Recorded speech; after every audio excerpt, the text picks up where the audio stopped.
Minecraft's early game used to be about survival.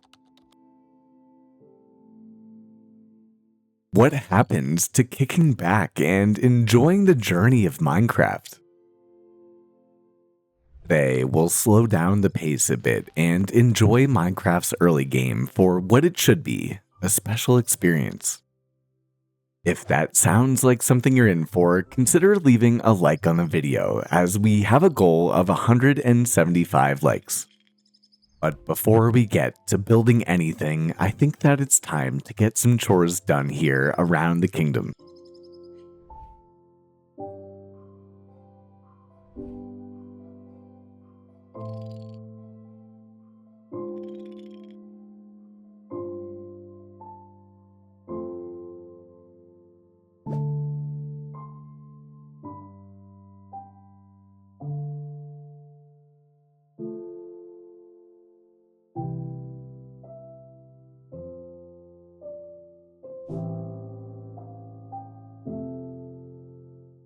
As always, it is a good feeling to be back here in the Kingdom of Zara, where, to be honest, every chore that we get done feels like it makes this world look even better. Well, besides harvesting those mangrove trees, that is, it took us over half an hour to get 2 stacks of mangrove wood, and I actually have no idea what we're gonna do with the wood source as well. But I do know that no matter how tedious it is nice to have a new wood source here for us in the Desert Kingdom, where in the last episode, we ended up making our enchanting setup and our smeltery as well. And in this episode, I did say that we're gonna have to make a friend to put in this pen right here. But of course, we're gonna have to save that for a little bit later because we have other things that are a bit more pertinent, like the fact that since we've been making so much progress here in the kingdom, these are the only diamond tools that we have to our name. But as you see in my hand, as we overlook our brand new temporary terraformed area, I have a diamond silk touch pickaxe, meaning that it's about high time that we get ourselves some more diamonds. And as you can see behind me, we've also started up a vine farm, which I think will be incredibly essential as we get to making more decorated builds here in the desert. However, given the scope and sequence of our playthrough so far, it is just about time to get resourced up and then get to some destruction before we make any building progress. And that's fine by me. Part of the fun of playing in the desert is that it's a little bit more difficult to get suited up, as well as to get established with materials. And so I say, why don't we get ourselves suited up for a diamond hunt, as well as to give my advice in today's comment of the day. Today's comment of the day comes in from Marsim Calder 8534, who asks, Slip, I've got a question for you. When you do these builds, especially with less commonly used materials like sandstone, do you plan out the builds in creative? The depth in your builds is inspiring. However, when building on a smaller scale with emphasis on exterior depth, I always end up running out of space inside the build, or worse, create a disproportionately large build that throws off the immersion. What would you recommend for small-scale depth in builds without losing the interior entirely? Now, I really enjoy this question. I think that there is a lot of value in it, and the short answer is that yes.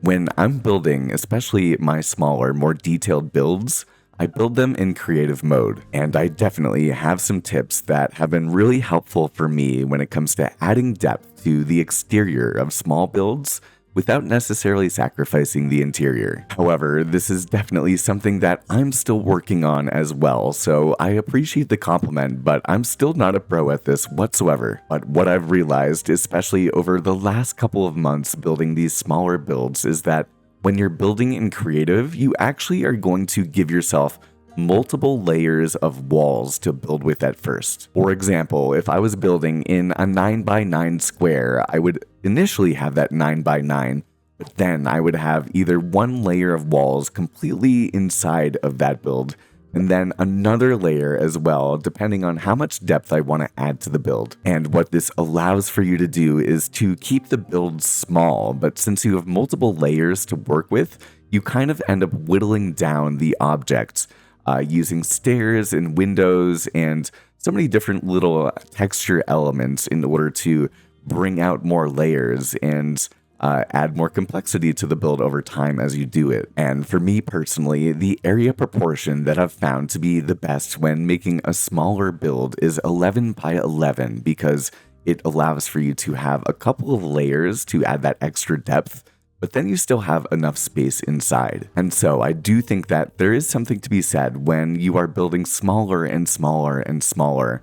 If you really want to have extra layers in your build, you are going to eventually have to sacrifice when it comes to the interior. And so my experience has shown me that it's very important to be intentional about the frame of your build, how big it actually is, before you really end up getting into building at all. However, this definitely sounds like something that I could expand upon in a live stream or in a video on the second channel, so if you're interested in knowing more about it, definitely leave a comment below. And if we get enough questions about how to make smaller builds, I'm more than happy to make a masterclass for you all. But once again, a big shout out and a big thank you to Marsim Calder 8534 for today's comment of the day. And I say that without further ado, let's check in to see how many diamonds I ended up getting.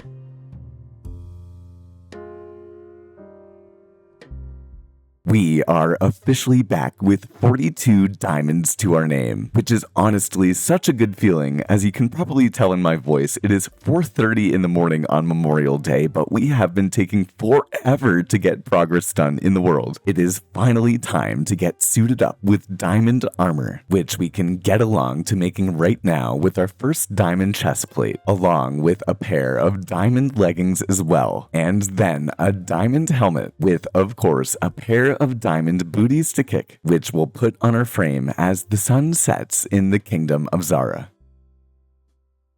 And now that we are suited up like the boys in blue, it is time that we turn our attention to the build that we have behind me once again, because as we've discussed, we want to put a pet into our pen here. And if you've watched any of my older playthroughs in Minecraft, you'll know that we always like to have our friend Stella around. And so I say, let's put this lead into our hands and see if we can find her.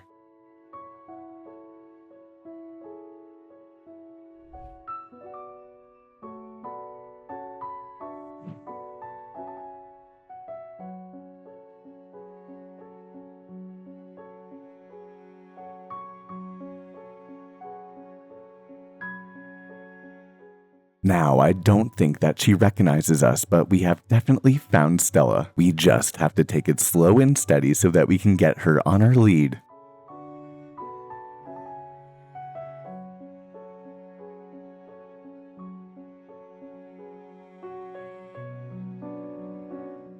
And just like that, we've found you again, girl. And so let's try to get ourselves home before the sun sets.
It's been about 2 hours of steady progress, and as you can see behind me, we have changed a whole ton about the kingdom. This entire plot of land has been flattened out, and as you can see, we're starting to extend the grass over in this direction. As well as you'll notice that we have our building materials behind me. You'll also notice that we've been steady at work farming to collect even more types of materials. We have watermelons and pumpkins growing right here, but I've already gotten around to building today's episode put in creative, and I'm very excited to put it in this area right here. If you're still watching at this point in the video, I appreciate you. Thank you so much for watching. But without further ado, let me present you a brand new build here in the beautiful kingdom of Zara.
And just like that, we have another beautiful addition to the kingdom. This build behind me here is definitely the biggest that we have so far in the kingdom of Zara, but I'm really happy with how it came out, and I've definitely realized when building in the desert that you want to build in cubes or rectangular prisms as much as you can. In my opinion, the beauty of a good desert build is not the shape, but more the depth and the complexity within the build itself.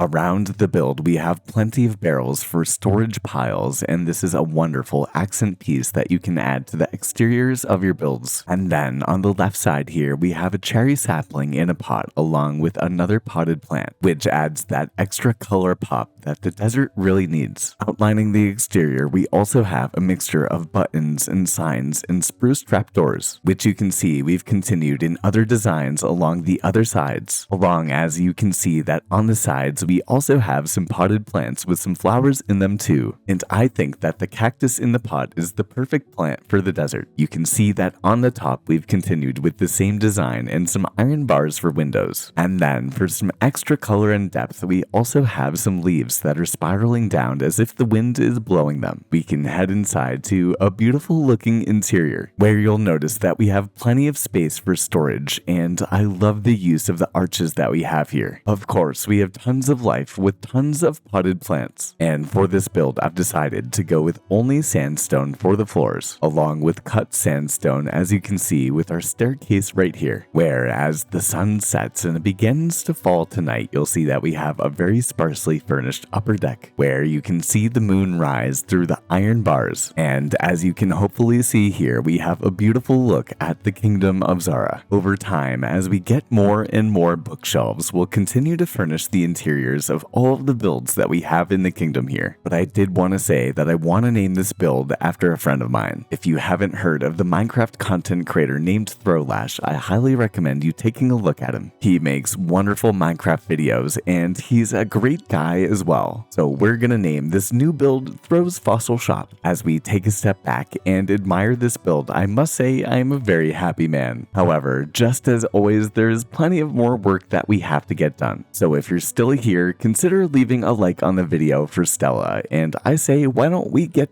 back to work.